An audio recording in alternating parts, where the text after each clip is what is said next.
एक दिन यमराज भगवान राम से मिलने अयोध्या आए थे और उनसे कहा कि हमें आपसे एकांत में बात करनी है। यदि हमारी और आपकी वार्तालाप के दौरान कोई बीच में आया तो उसे आप मृत्युदंड की सजा देंगे।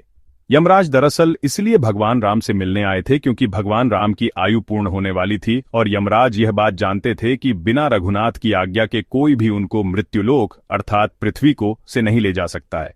इसलिए वह भगवान राम को इस बात की सूचना देने आए थे कि प्रभु समय पूर्ण हो चुका है, आपको अब अपने बैकुंठ धाम पधारना होगा।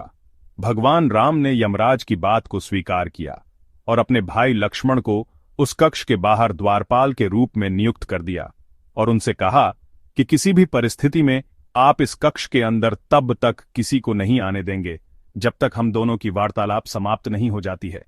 जब लक्ष्मण जी कक्ष के बाहर पहरेदारी कर रहे थे तभी वहां कुछ ही देर बाद ऋषि दुर्वासा आ गए और उन्होंने लक्ष्मण जी से कहा, हमें भगवान राम से मिलना है, कृपा हमको अंदर जाने दीजिए।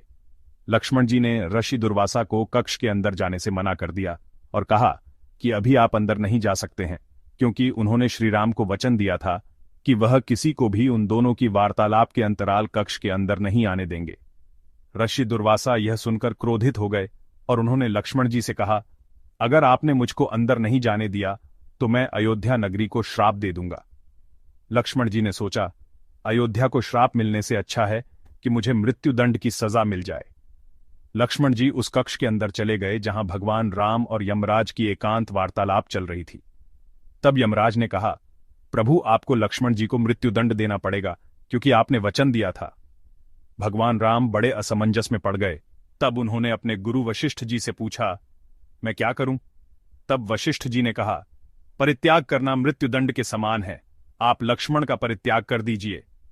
श्री राम ने अपने दिए हुए वचनों का पालन किया और लक्ष्मण जी का त्याग कर दिया।